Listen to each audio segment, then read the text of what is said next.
রাজা রামমোহন রায়, ঈশ্বরচন্দ্র বিদ্যাসাগর বা বঙ্কিমচন্দ্র চট্টোপাধ্যায়, এই নামগুলো ছিল বাংলার আধুনিকতা আর প্রগতির প্রতীক। কিন্তু এই উজ্জ্বল আলোর নিচে কি কোনো দীর্ঘ ছায়া লুকিয়ে ছিল? ইতিহাসবিদ অমলেন্দু দে তার কালজয়ী গবেষণা roots of communal politics in Bengal এতে অত্যন্ত অস্বস্তিকর একটি প্রশ্ন তুলেছেন। তিনি দেখিয়েছেন এই নবজাগরণ কি সত্যি সবার ছিল, নাকি এটি ছিল কেবল উচ্চ বর্ণের হিন্দু বা ভদ্রলোক সমাজের এক এক্সক্লুসিভ ক্লাব। আজ আমরা ইতিহাসের সেই অন্ধকার গলিতে প্রবেশ করব, যেখানে দেখা যাবে কিভাবে বাংলার শ্রেষ্ঠ মনীষীদের কলম আর চিন্তা বাংলার সংখ্যাগরিষ্ঠ মুসলিম সমাজকে শত্রু আর বহিরাগত হিসেবে চিহ্নিত করেছিল। কেন দেশভাগের বীজ রোপিত হয়েছিল রাজনীতির ময়দানে নয়, বরং হিন্দু বুদ্ধিজীবীদের ড্রয়িং রুমে। নবজাগরণের শুরুতেই দেখা যায় এক অদ্ভুত প্রবণতা। ভারতের হাজার বছরের ইতিহাসকে হিন্দু বুদ্ধিজীবীরা দুটি ভাগে ভাগ করলেন: গৌরবময় প্রাচীন হিন্দু যুগ এবং অন্ধকারাচ্ছন্ন মুসলিম যুগ। ইতিহাসবিদ তপন রায়চৌধুরী এবং অমলেন্দু দে লক্ষ্য করেছেন যে রাজা রামমোহন রায় ব্রিটিশ শাসনকে দেখতেন এক ঐশ্বরিক আশীর্বাদ হিসেবে। 1823 সালে ব্রিটিশ রাজের কাছে এক আবেদনে রামমোহন লিখেছিলেন, ঈশ্বর তার অসীম করুণায় এই দেশে ব্রিটিশ শাসন পাঠিয়েছেন যেন তারা ভারতীয়দের সেই অন্ধকার ও উৎপীড়ন থেকে রক্ষা করে, যা শতাব্দীর পর শতাব্দী ধরে মুসলমানদের অধীনে ছিল। ভাবুন একবার, বাংলার এই মহান সংস্কারক মুসলমানদের শাসনকে কেবলই অন্ধকার হিসেবে দেখলেন।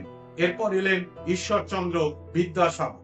তার লেখা বাংলার ইতিহাস 1848-এ ছিল স্কুল ছাত্রদের পাঠ্য, যেখানে তিনি সরাসরি লিখলেন, মুসলমানদের অধিকার কালে হিন্দুদের কি পর্যন্ত দুর্দশা ছিল তাহা বর্ণনা করা যায় না। রাজারা ছিলেন অত্যাচারী আর প্রজারা ক্রমাগত নিপীড়িত হইত। ঐতিহাসিক সুমিত সরকার তার বিশ্লেষণে দেখিয়েছেন এই যে মুসলিম মানেই অত্যাচারী, এই ধারণাটি পাঠ্যপুস্তকের মাধ্যমে কয়েক প্রজন্মের হিন্দু শিশুদের মাথায় ঢুকিয়ে দেওয়া হলো। এখান থেকেই শুরু হলো মুসলিমদের বহিরাগত মানে ফরেনার হিসেবে দেখার প্রক্রিয়া। ইতিহাসের এই বিকৃতিকে সাহিত্যে মহাকাব্যিক রূপ দিলেন বঙ্কিমচন্দ্র চট্টোপাধ্যায়। অমলেন্দু দে এবং রফিউদ্দিন আহমেদ উভয় বঙ্কিমকে আধুনিক সাম্প্রদায়িকতার জনক হিসেবে চিহ্নিত করেছে। বঙ্কিমচন্দ্রের কাছে মুসলমানরা ছিল জবন বা ম্লেচ্ছ।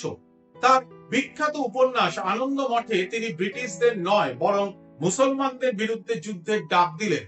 উপন্যাসের বিদ্রোহী চরিত্রদের মুখে তিনি ভাষা দিলেন, রে ভাই, এমন দিন কি হবে মসজিদ ভাঙিয়া রাধা মাধবের মন্দির গড়িব।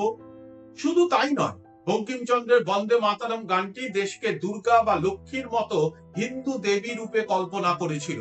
ফলে একজন মুসলিমের পক্ষে এই জাতীয়তাবাদে যোগ দেওয়া ধর্মীয়ভাবে অসম্ভব হয়ে পড়ল। বঙ্কিমচন্দ্রের আরো একটি উদ্ধৃতি এখানে আপনারা লক্ষ্য করুন, জবন মানে মুসলমান হিন্দুর শত্রু, হিন্দু জবনের শত্রু, তাহাদের মধ্যে সন্ধি অসম্ভব। এই যে শত্রুতার আবহ তৈরি হলো, তা সাধারণ মানুষের মনে কি প্রভাব ফেলেছিল? ঐতিহাসিক রফিউদ্দিন আহমেদ তার দ্য বেঙ্গল মুসলিমস গ্রন্থে লিখেছেন, বঙ্কিমচন্দ্রের এই লেখাগুলো উদীয়মান মুসলিম মধ্যবিত্তের মনে এক গভীর ক্ষত তৈরি করেছিল। তারা অনুভব করলো এই বাংলায় তাদের কোনো সম্মান নেই। কেবল লেখায় নয়, প্রাত্যহিক জীবনের হিন্দু বুদ্ধিজীবীদের আচরণ ছিল মুসলিম বিদ্বেষী। অমলেন্দু দে দেখিয়েছেন যে একজন উচ্চ বর্ণের হিন্দু বুদ্ধিজীবী যতই আধুনিক হন না কেন, খাওয়ার বা সামাজিক মেলামেশার সময় মুসলমানকে তিনি অস্পৃশ্য মনে করতেন। এমনকি বিশ্বকবি রবীন্দ্রনাথ ঠাকুরও এই সত্যটি স্বীকার করতে বাধ্য হয়েছিলেন। 1905 সালের পর যখন হিন্দু মুসলিম দূরত্ব বাড়ছিল, তখন রবীন্দ্রনাথ তার কালান্তর প্রবন্ধে এক নিষ্ঠুর সত্য উচ্চারণ করেন, আমরা মুসলমানদের কোনোদিন আমাদের আপন করে নিইনি, আমরা তাদের অস্পৃশ্য মনে করেছি, ঘৃণা করেছি, এমনকি একই জলসায় তারা বসলে আমরা অপবিত্র বোধ করেছি। ঐতিহাসিক জয়া চ্যাটার্জি তার দ্য বেঙ্গল ডিভাইডেড গ্রন্থে দেখিয়েছেন এই যে ভদ্রলোক সমাজ, যারা ইংরেজি পড়তেন, টাই পড়তেন, তাদের মনের ভেতর ছিল এক রক্ষণশীল হিন্দু রাজত্ব, যেখানে মুসলমানদের জন্য কোনো প্রবেশাধিকার ছিল না। বন্ধুরা, আমরা ইতিহাসের এমন এক দিক নিয়ে আলোচনা করছি যা সচরাচর পাঠ্যপুস্তকে বলা হয় না। অমলেন্দু দের মতো ঐতিহাসিকরা আমাদের চোখ খুলে দিয়েছেন। আমরা এই ভিডিওর পরের অংশে দেখব কিভাবে শরৎচন্দ্র চট্টোপাধ্যায় সরাসরি মুসলিম বিদ্বেষ প্রচার করেছিলেন এবং কিভাবে 1947-এর দেশভাগ এই বুদ্ধিজীবীদের কারণে অনিবার্য হয়ে উঠেছিল। যদি আপনারা মনে করেন এই ধরনের তথ্যবহুল ঐতিহাসিক আলোচনা আরো হওয়া উচিত, তবে এখনই আমাদের চ্যানেলটি সাবস্ক্রাইব করুন এবং ভিডিওটিকে লাইক দিয়ে শেয়ার করুন। আপনার একটি শেয়ার আমাদের এই কঠিন গবেষণামূলক কাজ চালিয়ে যেতে সাহায্য করবে। নিচে কমেন্ট করে জানান আপনি কি বঙ্কিমচন্দ্র বা শরৎচন্দ্রের এই দিকগুলো আগে জানতেন। চলুন ফিরে যাই মূল আলোচনা। 1920-র দশকে যখন ভারতের স্বাধীনতা আন্দোলন তুঙ্গে, তখন মুসলমানদের প্রতি হিন্দু বুদ্ধিজীবীদের ঘৃণা আরো স্পষ্ট হয়ে ওঠে। কথাশিল্পী শরৎচন্দ্র চট্টোপাধ্যায়, যার গল্প পড়ে আমরা কাঁদি, তিনি রাজনৈতিকভাবে কি ভাবতেন? 1926 সালে একটি সভায় শরৎচন্দ্র যে বক্তব্য রেখেছিলেন তা বর্তমানের যে কোনো কট্টরপন্থী নেতার চেয়েও ভয়ঙ্কর। তিনি বলেছিলেন, হিন্দু মুসলমান মিলন হওয়া যে কত বড় মিথ্যা তাহা বলিবার নহে। মুসলমানরা ধর্ম বলতে যা বোঝে তার মধ্যে হিন্দুর কোনো স্থান নাই। একটি কুকুরের চেয়েও হিন্দু তাদের কাছে ঘৃণ্য। তিনি আরো বলেছিলেন, মুসলমানরা এদেশে এসেছিল লুণ্ঠন করতে, বাস করতে নয়। তাদের মন এই দেশের মাটিতে নেই। এই যে মুসলমানদের লয়ালটি বা রাজভক্তি নিয়ে প্রশ্ন তোলা, এটিই ছিল সাম্প্রদায়িকতার সবচেয়ে বড় অস্ত্র। অমলেন্দু দের মতে শরৎচন্দ্রের মতো জনপ্রিয় লেখকের এই বক্তব্যগুলো শিক্ষিত মধ্যবিত্ত হিন্দুদের মনে মুসলিমদের প্রতি এক স্থায়ী সন্দেহের বীজ বুনে দিয়েছিল। ঐতিহাসিক সুমিত সরকার এবং জয়া চ্যাটার্জি একটু অত্যন্ত গুরুত্বপূর্ণ পয়েন্ট তুলে ধরেছে। 1905 সালে যখন ব্রিটিশরা বঙ্গভঙ্গ করলো, তখন হিন্দু বুদ্ধিজীবীরা কেন তার প্রতিবাদ করলেন?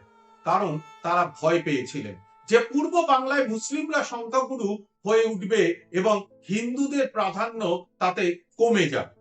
আবার 1947 সালে যখন দেশ ভাগের সময় এলো, তখন কিন্তু এই হিন্দু বুদ্ধিজীবীরাই বাংলা ভাগের জন্য জোরাজুরি পর্যন্ত করেছিলেন। কিন্তু কেন? জয়া চ্যাটার্জি তার গবেষণায় দেখিয়েছেন যে হিন্দু ভদ্রলোক সমাজ একটি অখণ্ড বাংলায় মুসলিম মেজরিটির নিচে বাস করার চেয়ে পশ্চিমবঙ্গ নামক একটি ছোট হিন্দু রাজ্যে রাজা হয়ে থাকাটাকে বেশি লাভজনক মনে করেছিলেন। অর্থাৎ যে অখণ্ড বাংলার স্লোগান তারা 1905-এ দিয়েছিলেন, 1947-এ মুসলিমদের ক্ষমতার ভয়ে সেই স্লোগানকেই তারা ছুঁড়ে ফেলে দিলেন। অমলেন্দু দে একেই বলেছেন ভদ্রলোক শ্রেণীর সুবিধাবাদ। আমরা আজ যাদের মহাপুরুষ হিসেবে জানি, তাদের সীমাবদ্ধতাগুলো জানা আমাদের জন্য জরুরি। অমলেন্দু দে তার পাকিস্তান প্রস্তাব ও বাঙালি মুসলমান গ্রন্থে লিখেছেন যে হিন্দু বুদ্ধিজীবীরা যদি শুরু থেকে মুসলমানদের বাঙালি হিসেবে গ্রহণ করতেন, যদি ইতিহাসের বইগুলোতে সুলতান গিয়াসউদ্দিন আজম শাহ বা আলাওয়ালকে জায়গা দিতেন, তবে হয়তো এই উপমহাদেশে এত রক্তপাত হতো না। হিন্দু বুদ্ধিজীবীদের সেই বিচ্ছিন্নতাবাদী মনোভাব মুসলিমদের মনেও পাল্টা প্রতিক্রিয়া তৈরি করেছিল। তারা বুঝতে পেরেছিল হিন্দু শাসিত ভারতে বা বাংলায় তারা কেবল দ্বিতীয় শ্রেণীর নাগরিক হয়েই থাকবে।